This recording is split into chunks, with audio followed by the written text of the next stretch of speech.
Hey again, guys. Welcome back to my YouTube channel on this lovely May the 8th. And I am here to walk you guys through and be transparent and vulnerable about my progress on my May 2025 monthly goals, as well as the importance of self discipline throughout mastering these goals or succeeding on these goals. If this is your first video, from the title of Self Discipline on my YouTube channel, I want to remind you to comment, like, and subscribe below. Just anything that comes to mind regarding the content that I share, if it's helping you, if it is something, if there are some suggestions that you are suggesting that I consider talking about, or whatever input that you may have, please engage with me below in the comments, like, comment, and subscribe to my YouTube channel because I will be sharing a whole lot of information. If you're liking this particular video, then there will be many videos. I've posted several videos over self-discipline, and I've kind of monitored my progress on my goals. You can go back and watch those videos. I've made it easy for you by creating a playlist so that you're able to see the order in which and actually hear the order in which I've uploaded the videos. So today I'm going to start off like I've done in all of my videos. I'm going to start off by sharing with you my May 2025 goals. Then going each by each, I'm going to show you my progress on those goals. And then towards the end of this video, I will be sharing a tip on how to plan your day.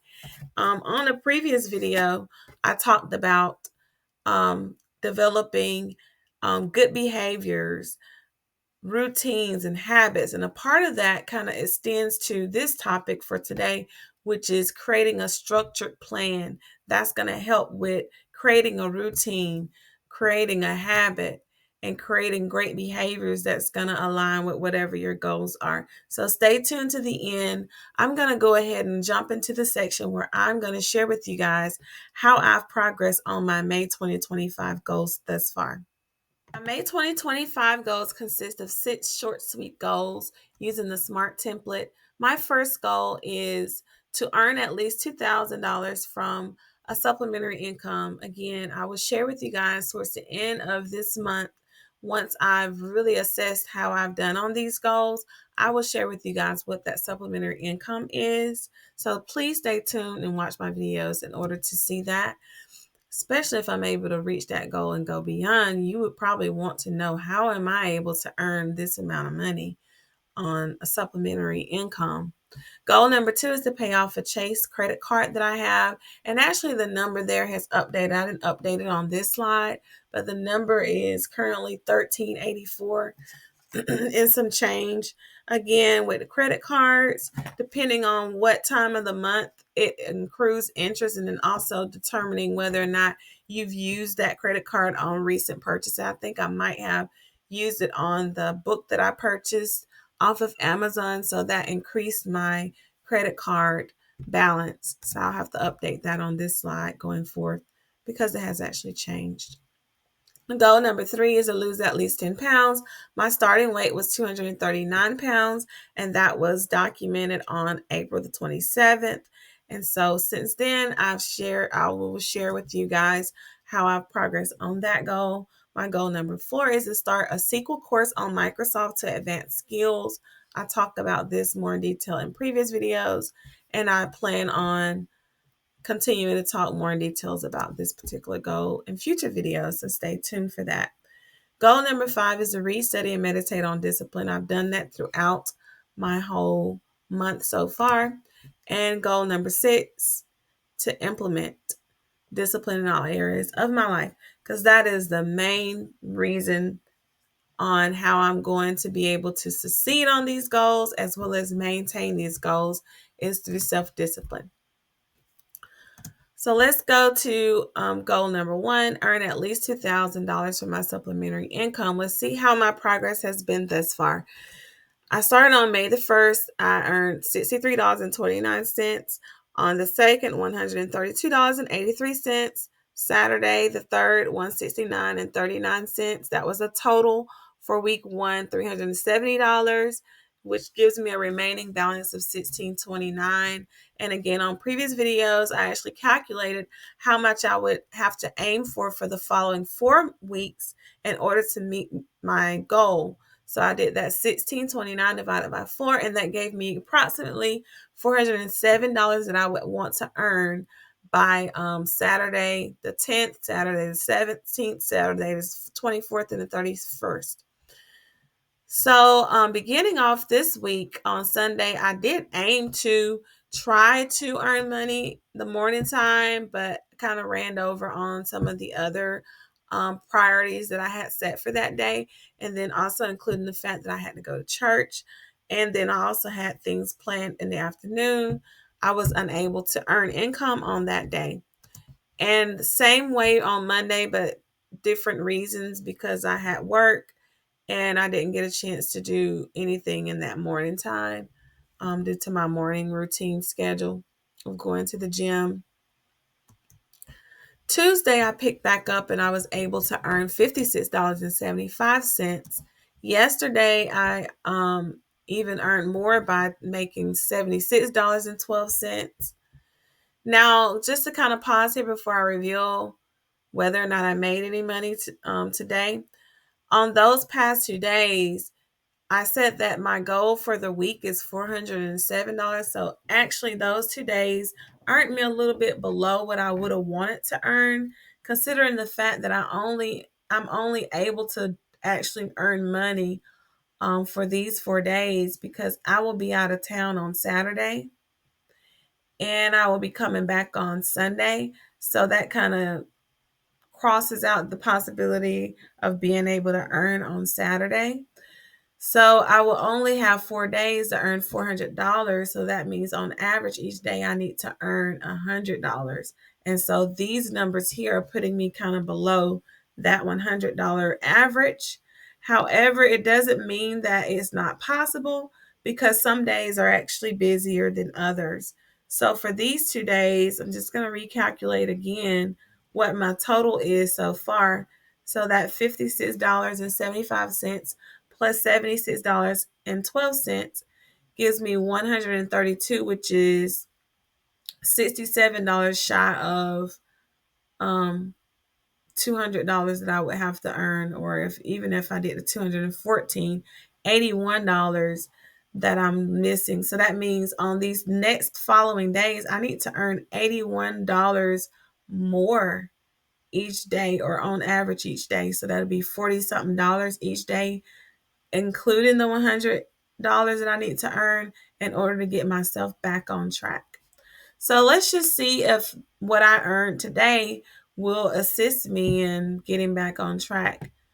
So today I'm still around that 69. So that did not, it helped, but it did not go according to plan if I'm looking at the average.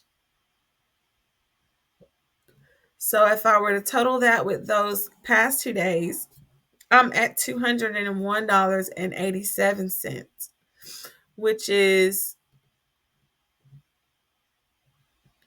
$205 away from reaching my weekly goal.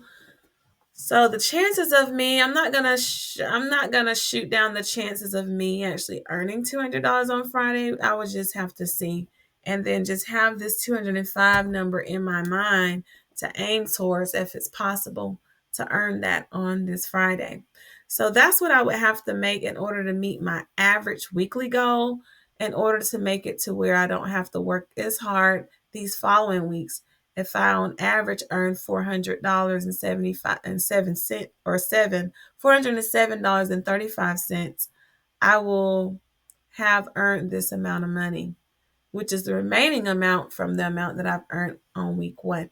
So I kind of have a game plan because the following week I'm able to earn money throughout that whole week. So I think this week is going to help me compensate for if the possibility comes where my total at the end of this week does not reach up to the $400 that I would need on average. And then the following week, I know I have a wedding to go to on the 17th. I'll be back in town on the 18th. So this week here, I'm able right now to earn those 5 days. And then on the following week, I'll be able to earn 5 days. So Tuesday through Saturday, I'll be able to earn. So I'm still hopeful that it will go according to plan and I will actually reach this goal. If not, I will exceed this goal.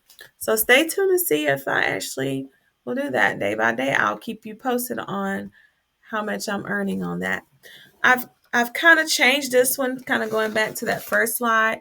The amount of balance that I owe on this card now has either accrued interest or the fact that I ordered the Power of Discipline, self-discipline book recently, and I used my Chase card because it earns me some reward points and so forth and so on that I can use on future purchases. I revamped my table too. Originally in the previous videos, you'll note that I had 4 columns because my goal was to pay this off by May the 31st. Well, in previous videos, when I went more in detail on my credit card, I actually looked at my due date for the credit card and it's due on the 25th of each month, which means if I allow a balance to stay on my card after that due date, that balance is going to accrue interest, which means I will have to pay more than what I have here on this screen because it's going to take whatever that remaining balance is times whatever the interest is and it's going to add it on top of that. So to kind of prevent from having to spend more money or pay more money unnecessarily, I'm going to shorten up my time frame on paying this and have this paid off by the 24th, which is a Saturday. It'll be 2 Saturdays from the Saturday coming up. And then, so since I've done that and then my balance has changed, I had to actually change my projected amount to pay because now I'm not able to pay in 4 weeks. Based on my time schedule here, I only have 3 weeks here. So in my calculator, what I did was take my balance, 1384.42 divided by 3, and that is on average $462 and some change, or $61 and some change. I kind of rounded it up for those first 2 weeks. And then I took that remaining amount and applied it to the last week. So that means I would have to pay $462 by May the 10th, $462, an additional $462 by May the 17th, and then the remaining amount, $460.42 by May 24th. And I will actually be scheduled to get paid during that last week. So I'm for sure I'll be able to rebudget and pay that. And that kind of brings me to the topic from yesterday. I was sharing along the way on the previous videos that if I take my supplementary income that I've earned so far, it would actually be able to pay off one of these weeks so far. Because the first week I earned on average, I'm kind of go back to that one. I earned $370 that first week and 61 cents, plus the 56.75, plus the 76.12, and then 69. Oops.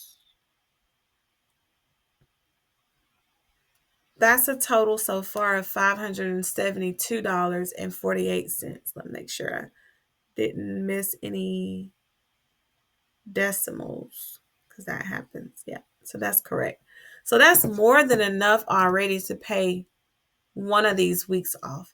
And so, but I wanted to kind of, since I just got paid and I know I have other things on my budget. Again, this is my budget sheet that I kind of keep track of my finances, and then I also have a budget sheet on my phone electronic, but this is something I can carry around with me in my wallet and pull out at any time to easily see. Sometimes I like to have paper pencil, and I also jot it down on pieces of paper like sticky notes, kind of re-brainstorming through my balance, because of course we have a budget, but then sometimes we use some of our expenses on miscellaneous things, like maybe you had to go to the store and pick up something. So that kind of changes your standard balance that you plan out to have.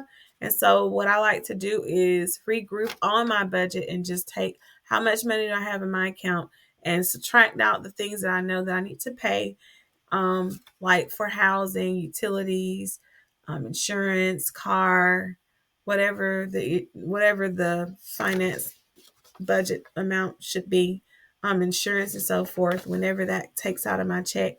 And then I want to take the remaining amount and kind of work in how much more I can pay on my credit card, because I can always make the minimum payment, but I don't want to just make the minimum payment. I want to see how much can I feasibly pay that won't break the remaining balance in my account, to where if something were to happen, I wouldn't have the funds to be able to take care of those situations. So I try to just regroup and just make sure that I'm checking to make sure that I'm in a good place to be able to pay that. Well, when I did that today, I actually was able to say, hey, yeah, I think I can manage to go ahead and pay that $462. So I actually went ahead and paid that a little bit early. And so now my remaining balance on my account is $922.42, which I will be able to deduce it even more by the following weeks. So I have actually made progress on this credit card goal. Goal number 3, lose at least 10 pounds. On April the 27th, I weighed myself and I was 239 pounds. May the 1st, I was down to 237 pounds, which is a decrease of 2 pounds. And then May the 4th, I weighed myself and I was at 235 and 2/10 of a pound, which leaves me with 6 and 2/10 of a pound left to lose. I will be weighing myself again on Sunday to see if I've met my projected weight here. And the way that I came up with these projected weights was taking that 8 divided by 5 to see how, on average, how many pounds do I need to lose in order to reach my goal of 229 by the end of this month. And so I just kept subtracting my start weight minus 1.6, minus 1.6 until I got to that 229. Goal number 4, start SQL course on Microsoft to advance skill. I made progress on that by starting, which actually is completing that goal because the goal just says to start. This is a goal that I'm going to have to probably find a strategy to focus more on, maybe because I don't have the time, or I can, whenever I use the excuse if I don't have the time to do, that means I need to rework out my schedule, my daily schedule that plans out hour by hour what I'm able to do within those hours. And so chances are I need to put this in my daily plan to allot a set of time to say, hey, during this time, I'm actually going to work on this, even if it's just 30 minutes or 10 minutes or 20 minutes. Anything is better than no minutes, because I haven't yet made any more progress on this since May the 4th when I started. And I only have 2 more units to complete in module 1 before I can move on to module 2. And I don't want it to go too long before I go back to it, because then the longer it takes me to go back to it, I'm going to have to review what I've already went over because of the time frame that I'm spending on getting it done. So I need to find a consistent daily routine that I can put into place to help me with that goal. Goal number 5, read and study and meditate on discipline. The first week, I resonated with this statement from The Power of Discipline book by Daniel Walter, and it's described below in the comments if you're interested in checking this book out. But it says, with self-discipline, the average person can rise further than intelligence and talent alone will take them, and the ordinary person can become extraordinary. So it shares you the importance of self-discipline and how it can advance you beyond what your intelligence and talent can do. And it can take you, the average person, and make you above average if you have self-discipline. On the other hand, an educated, talented person without self-discipline will rarely rise above mediocrity. So you could be educated, you could be talented, but if you don't have self-discipline, you're going to be hindering yourself, and you won't even be able to reach your potential. And more than likely, you won't rise above just the average, the bare minimum. This week, I've already pulled together a statement that resonated with me through my studies. And even though it relates to some of the things talked about in the book, I actually didn't go directly to the book and research this. It was something that I kind of stumbled across online and I did more research on. And that statement is that behavior, routine, and habit are interconnected tools that significantly contribute to developing self discipline.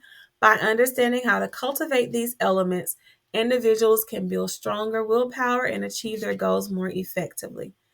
So the main idea of this statement is establishing good behaviors. From those good behaviors, figuring out which ones can become a routine.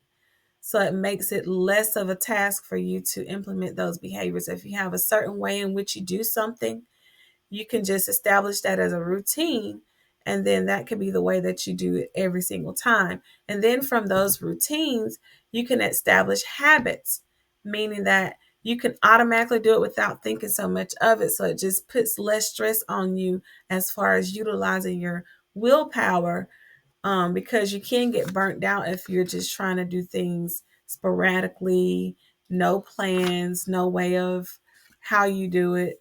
And every single time that you're having to do it, you're having to put too much thought and effort into. And so that can cause you to burn out, which can negatively affect your self-discipline. Goal number 6, at the end of this week, I will regroup some of the things I've implemented this week in regards to the life area of the mind, which is subcategory with mental, career, and finance. And so this will be a great part in which I could share start sharing some of my financial strategies and so forth.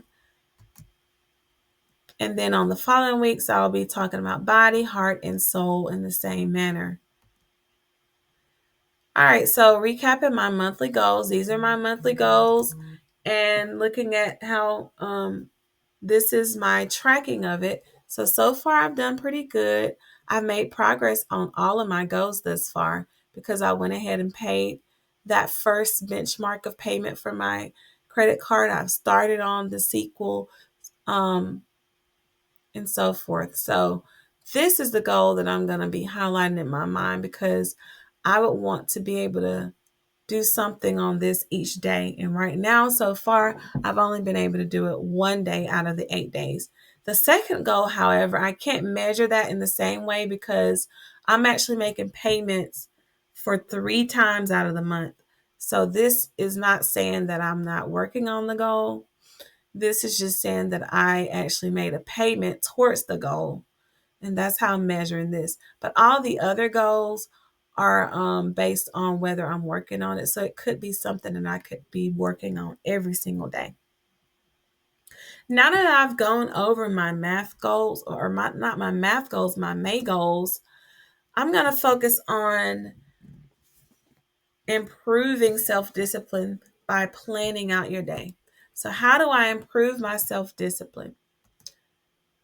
Well, number one, I can create a structured routine. So that kind of relates to the previous video about behaviors, routine, and habits. So creating a structured routine is going to help me in improving my self-discipline, setting clear goals, eliminating distractions, break down tasks into smaller, manageable steps, and rewarding myself for my progress. And again, I always like to add in that tidbit about rewarding myself in the effect that it does not counteract all of the things that I've worked on. For example, if I am choosing to be better with my nutrition and my workout, I'm not going to take a day to say, oh, I'm just going to, yeah, I do have days in which I relax, but I'm not going to make it a whole week of relaxing. Oh, now that I work real hard this week, this following week, I'm not going to do anything because that's going to create an obstacle for making progress on my goals. So whatever I choose my reward to be, I don't want it to be something that is going to counteract or be the opposite of what I should be doing related to my goals. So just to kind of go into more detail about planning your day and the importance of it. So here's a breakdown of structuring your day. So you can structure your day through morning routines. Start your day with positive habits like making your bed, meditating, or a quick exercise session. These small acts can set a productive tone for the day. You can also schedule your day. Plan specific time blocks for work, personal time, and self improvement activities. Consistency in your schedule helps your body and mind anticipate and execute tasks without resistance. Prioritize tasks. Identify your most important tasks and focus on completing them first. This ensures that you address the most crucial work before letting others less important tasks consume your time. So that's number one, structure your days. Number two, set clear goals. You can set clear goals by defining SMART goals. Make sure that your goals are specific, measurable, achievable, relevant, and time bound.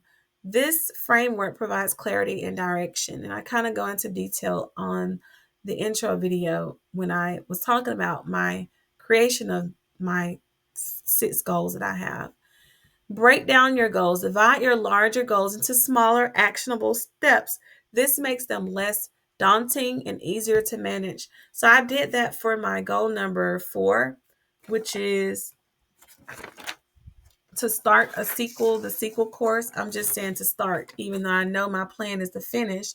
I just want to start. Same way with my losing 10 pounds. I know I need to lose more than 10 pounds, but I need to break that down into a smaller amount so that I can feel as though I can actually accomplish that within the time frame. And then also even the other ones, I've broken them down week by week, day by day. I'm monitoring them to better be able to track my progress on them. And that's going to help me, um, you know, overall to succeed in that goal. You could also provide visual aids. Consider using visual reminders like a whiteboard or a planner to keep your goal schedule visible. So I have that in my notebook, and that is why I like to walk around with this. I even also have it in my phone. So I have several modes of visual aids that's going to help me with my goal. Number 3, eliminate distractions. Turn off notifications. Oh, I've done that. Definitely have done that on the phone, those notifications. I don't really need anything to remind me to look at my messages. I will, at my own will, know to check my messages during certain time frames, or a lot of time whenever I get to checking them, I will check them. So I don't need every single notification come to my phone, because all it's going to do is interrupt my productivity and what I'm working on, because now I'm going to be having to check my phone every single time it notifies me of something.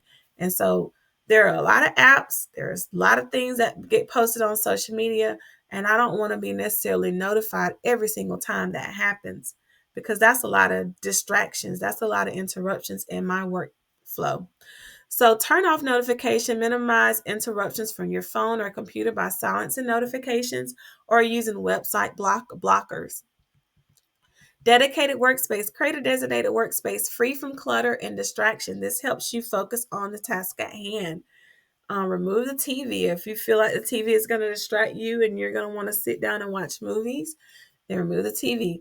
Designate an area away from your bed if you feel like, oh, I'm not going to be productive if my workspace area is in my bed, or in my bedroom, because I might be tempted to actually go to sleep. So then maybe you have to find another place to put your workspace. But wherever you choose to put your workspace, make it free from clutter and distractions. Limit temptations. Remove items that you're trying to resist, such as junk food or excessive entertainment, from your immediate environment. And I've already talked about that. And then the last step, it says reward yourself. Positive reinforcement. Celebrate your achievements, no matter how small. This can be anything from a break, a treat, or engaging in a relaxing activity. Small rewards. Link rewards to specific milestones to keep yourself motivated and on track. Self-compassion. Don't get discouraged by occasional setbacks. Learn from mistakes and keep moving forward. So those are just general ideas on how you can improve your self-discipline through these 5 steps written on the screen. So we need that strategic plan. So let's talk about the importance. What is the importance of planning your day? Why is it important? How can it benefit you?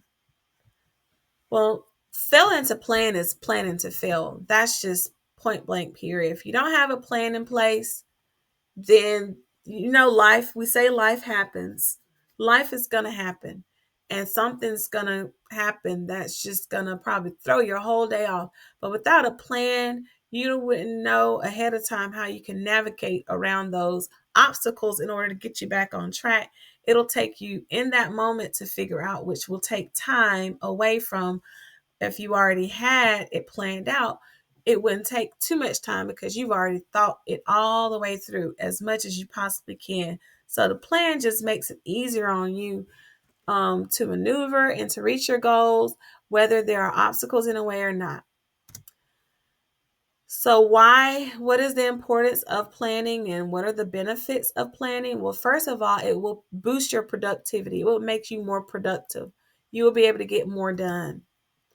2, it will reduce stress. So when those obstacles arise, you're not just stumbling and at zero and like, I don't know what to do. You already have a plan to start from, and that gives you kind of like a stepping stone. And so from there, you can kind of navigate better because you already had a plan, and all you have to do is figure out how to get back on plan. So it can definitely reduce stress. It can improve your focus. So I wake up in the morning geared and ready because I already know I have things, planned out to do.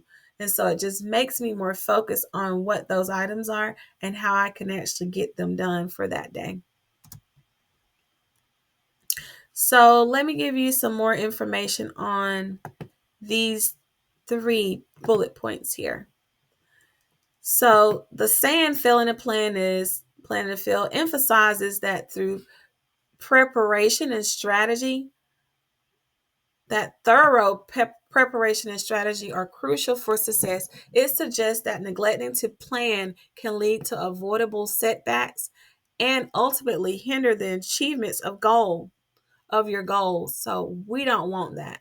So we want to set ourselves up for success. We don't want to set ourselves up for failure. So just to elaborate more, importance of planning. Planning involves setting clear objectives, identifying necessary resources, and outlining steps to take to achieve a desired income or outcome. It helps in anticipating potential challenges and developing strategies to overcome them. So, like for example, when I'm talking through my goal of earning $2,000, well, day by day it fluctuates. So that means I may not earn as much as I have planned out to. But by me tracking it, at least I know where I'm at. So then I know how far I need to go to get to where I need to be in order to reach that goal. And then I can, if I have these several different weeks left, I know, okay, those weeks I really got to work real hard to compensate for the loss on this week. And so it just gives me a better way to maneuver around those obstacles. Consequences of not planning. Without a plan, individuals or organizations may find themselves reacting to events rather than proactively shaping them, leading to wasted time, resources, and effort. And I talked about that on the reducing stress bullet point on the previous slide. Yeah, so if something were to happen, you're having to spend countless hours in time, in real time, to figure out what you need to do to resolve it.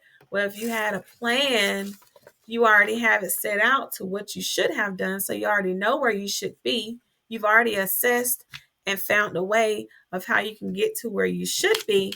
So when you don't get to where you should be, all you have to do is adapt that plan, and it will not take nearly as much as starting from scratch. And that means if you don't have a plan for every time something happens, you're having to think in the moment, what am I going to do? And then sometimes we may tend to not do anything, which causes us to not make progress at all on that goal and hinders us for success.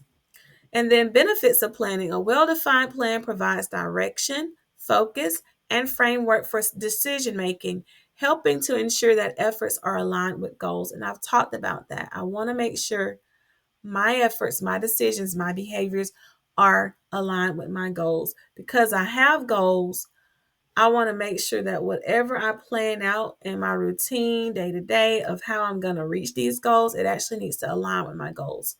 And I talked about that with even the nutritional piece about the rewards and so forth. I want to make sure that it aligns with my goals and it don't throw me off from reaching my goal. Proactive versus reactive. Planning encourages a proactive approach where individuals anticipate potential problems and develop solutions beforehand. This contrasts with the reactive approach where actions are taken in response to immediate challenges. And when you're reactive, you, depending on situation, you may not be able to think clearly because if it throws you off and it's like something that you really react to in a negative way, that it might put you in a bad headspace, whatever the obstacle may be. So you're just not at your best state in that moment to really figure out a plan to overcome whatever that obstacle is. Versus if you're proactive, you've had time in a calm way, your mind is set, your mind is clear to really clearly think things through and come up with a plan that actually is not made in haste to fit something that happened in real time. So, an example, consider a trip. Planning involves determining the destination, mode of transportation, and lodging. Without a plan, the trip might be disorganized and stressful, potentially leading to missed connections or unexpected expenses. And that is so true. Because if you don't plan ahead of time, you're gonna wind up planning to make spend a whole lot of unnecessary money that if you would have planned ahead of time, you probably would have been able to save. So in essence, the saying failing to plan is planning to fail serves as a reminder that preparation is essential for achieving success in any endeavor. So we want to be mindful of that. And I definitely want to be mindful of that as I make my way through my goals.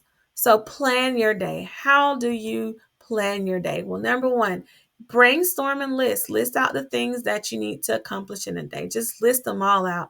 Don't worry about whether or not you have time to do it. Don't worry about if the list is too long. Just list it out. Just get it out of your head on a sheet of paper or however way you choose, typing it and so forth.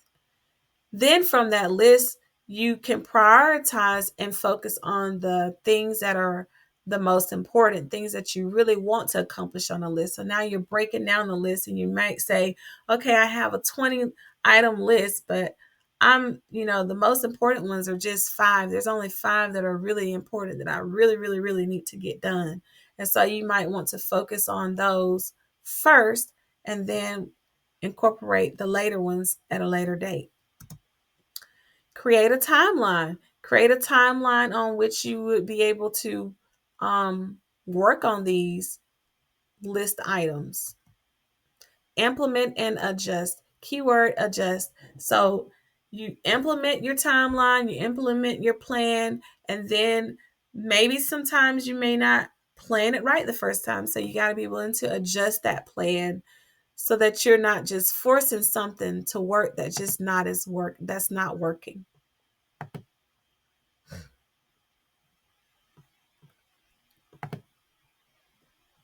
So, getting more in detail um, about planning your day. So, brainstorming and listing that the initial outpouring. So, you write down everything that's on your mind, both work related and personal, to capture all potential tasks. Just think of it all and write it down on a sheet of paper. Then you categorize and organize, group similar tasks together. For example, if it's work related, if it's personal, if it's errands. So you're categorizing it because those things, that's kind of taking your behaviors. Like when you're listing out all of the things that you need to do, those are behaviors that you need to accomplish in a day. Those are things that you need to do. And then when you categorize them and organize them by grouping them together by similar tasks, you are in a way prepping yourself for building a routine. So if these things are related to me going to work, then I could just set a routine on going to work so I don't have to list out every single thing that it requires for me to do in order to go to work. I can just create a routine that I know that I will do every single time so that when it comes time to go into work, I'm just going to be able to say, okay, I'm following my routine of going to work, which entails getting dressed, ironing my clothes, whatever the case may be, preparing my lunchbox, all the different things that you would have to do in that routine. So that is your brainstorming list. Then number 2, when you prioritize and focus, there's an 80-20 rule. Ideally, the 20% of tasks that will yield 80% of your results, and focus on those first. So a small amount of tasks that will give you 80% of your results. So that means which ones will really make my day productive, which ones are the main things that I need to focus on. Urgency versus importance.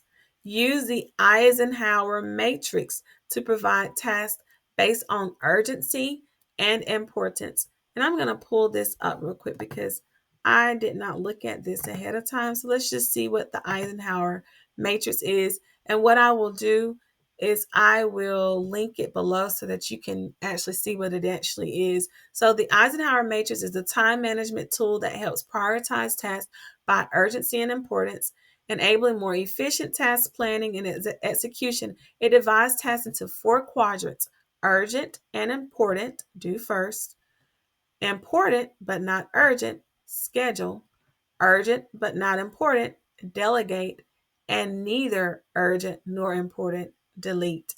So now you're kind of sorting out things and say, okay, I have this list of things to do, but I can't do them all. So I need to sort them out into this matrix to better help me with determining which ones are really, really important to do and which ones I need to really, really focus on first.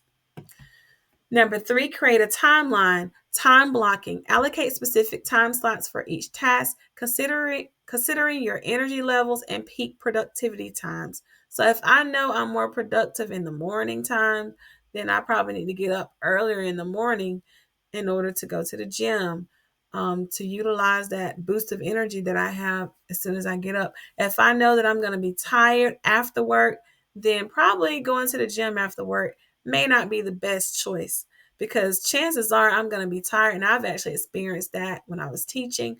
I would go after work and then kind of dwindle down, because some days you just want to go home and relax after a long day of work.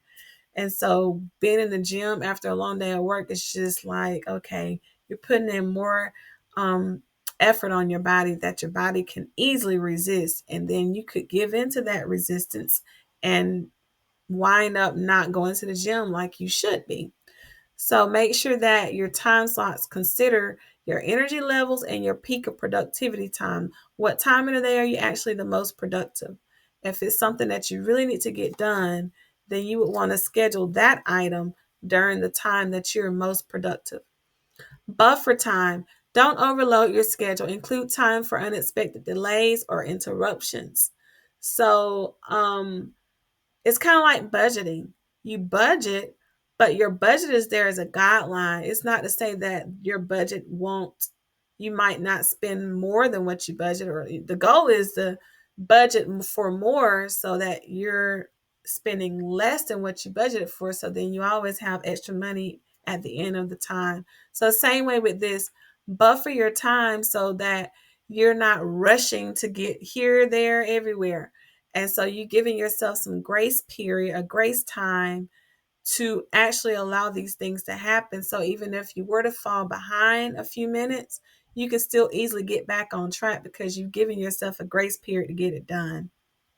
And normally for me, that would be like an hour range, planning out by the hour, things within the hour. And so within that hour, whatever time it is not saying I need to start at 8:05. If I'm setting the task to be completed from 8 to 9, that means anywhere between that time, I've given myself an hour grace period to get that task done. As long as I get it done within that time frame, then I should be good. But even if I don't, my next task is to be cleaning within the next hour. So I could delegate some of those hours towards the other task if needed, and I could still be on track for the day. Breaks. Schedule regular breaks throughout the day to maintain focus and prevent burnt out. So you don't want to just overload yourself and not allow yourself to rest. And then number 4, implement and adjust. Review your plan, check your plan regularly, and make adjustments as needed based on progress and unexpected events. Track progress. Use a to-do list app or a notebook to track your progress and identify areas for improvement. Reflect and adapt at the end of each at the end of each day or week. Take time to reflect on your successes and areas where you could improve your planning. And so day by day, I've kind of done that. And then week by week, I've definitely done that on several of my goals. So I want to share with you guys my day-to-day plan and how I plan my day. So I have this chart here that kind of shares with you how I normally, if I were to write it down in my notebook, how I normally would do. I would do it hour by hour. And I've even in the past done it 30 minutes by 30 minutes. But I like the hour by hour because it goes back to some of the tips on the previous, is that you want to complete a timeline and you want to give yourself enough time, give yourself that grace period. So by me planning it by the hour, that gives me a grace period. Even though I might complete something in 30 minutes, that gives me 30 additional minutes if my previous or next task may require more than an hour. So here is my schedule. This is literally my schedule from 12 midnight to 12 the next day midnight. So from 12 to 1 a.m., of course, I am asleep all the way until I have to get up for the gym, which I go to the gym. I try to be at the gym from 5 until 7 each day. And this is my weekday schedule. So I know I need to get my hours of sleep. That was important. So I made sure that I scheduled that first on my list to allot for 7 hours of sleep. And then I also know that I have to drop off my son. So I have to drop him off right after the gym. So, and it doesn't take me that late. It doesn't take me a whole hour to drop him off. But I could embed some gym activities. I sometimes after I drop him off, I go home and then I walk laps around the block here in the neighborhood, and that gives me even more activity time towards my gym goal. Then from 8 to 9, I'm preparing myself from work. And so I'm working all the way until 5 o'clock. Then after I work, I have to go and pick up my son. And then generally I go to the library or I do whatever errand I need to run. I generally on schedule to try to go to the library to check out books with him and then go back home. Dinner needs to be cooked and prepared from 6 to 7. So it gives us an hour to get that in place and actually eat. And then after eating, I allotted time to help my son with his homework, to actually give him that time to sit down and do his homework. So he has an hour for that. And sometimes I'm able to take some of the time from 6 to 7, depending on if I've already prepared the meal and just have to warm it up. Generally, that helps me a lot with my time schedule. Then from 8 to 9, that's his bedtime. Also, for me, that's time for me to kind of get things done around the house and whatever else I need to do. And then once he's in bed, I'm preparing myself for my bed so that I can get my additional 2 hours of sleep. So I get a total of 7 hours of sleep if I stick to my plan, and my son will get 8 hours of sleep if we all stick to this plan. So this is how I plan my day. This is literally a version of my schedule. Of course, on the weekends, it might be different because I don't have to work. So during those working blocks, I actually have time to do other things, which generally that's when I um build in time to earn money on my supplementary income. And then needless to say, even though this is my overall plan, I have gaps. I have hour gaps into which I can swap out things that I need to get done. I can push back things to get it done. So it's a day-to-day adjustment of this. But at least I have this set out so I know exactly what I should be doing during this time. So if I had to steer from this, I always know how I can get back to it.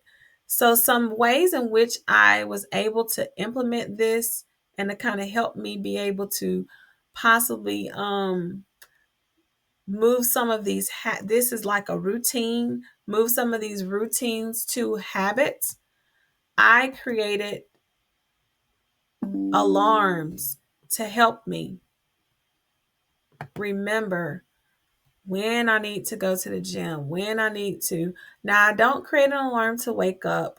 I want my body to kind of know that on its own. And generally, I just hate the feeling of, being waken up out of my sleep like that by loud noises.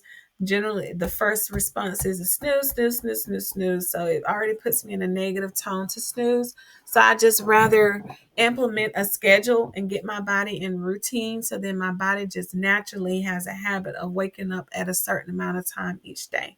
And so far that has worked very well for me. So I've used alarms when I've used alarms every 30 seconds or every 30 minutes. Since I have a job where I sit down, I've set 30 minutes alarm like every 30 minutes. Once it passed by, it'll remind me to get up and stretch or do something to get on my feet so I'm not sitting for hours at a time. I've set alarms for my schedule. I've used that. I've also used timers. If I only want to make sure that I spend 10 minutes on this task so that my whole hour span won't be used on just that one task. I set 10 minutes and I said, okay, I'm just going to spend 10 minutes on it today. Then the next day I'll spend 10 more minutes on it. And the next day. And that's probably what I need to use for my sequel course goal that I'm not making much progress on, is setting me a timer and actually putting it a part of I need to put it a part of my daily schedule as well. I need to add it in on one of these categories, one of these time slots to better help me. And then also I use calendars. I use calendars written on paper, on my phone, to just keep tab of the different things that I have, like doctor's appointments, things that might be not necessarily on my daily schedule, because it's not something that happens every day. So on my daily schedule, I just generally put together categories that happen every day. And then the things like doctor's appointment or when I go out of town or things like that, I put it on my calendar. And then I know how it deviates me from my plan, but I know how I can still make my plan still work during those times. So I hope you enjoyed the tidbits that I shared with you on this video. I've shared with you my monthly goals, my progress on them, which I can finally say I've made progress on all of my goals. All 6 goals I've made progress on. There's one in particular that I want to give more focus to, and that is the one about the sequel course, because I'm not on track with my projected date, even though I have met that goal for this month. I know that I would want to complete that goal, and I don't want the time frame to go by too far before I actually do that. And then also I've shared with you how to plan your day and how I plan my day, giving you some tidbits on what you can do to make your day more productive, which will in turn allow you to be more disciplined. So I'm hoping that this encourages you and helps you. And if it does, please don't forget to like, comment, and subscribe below. Until next time, I will see you guys later. Have a nice day.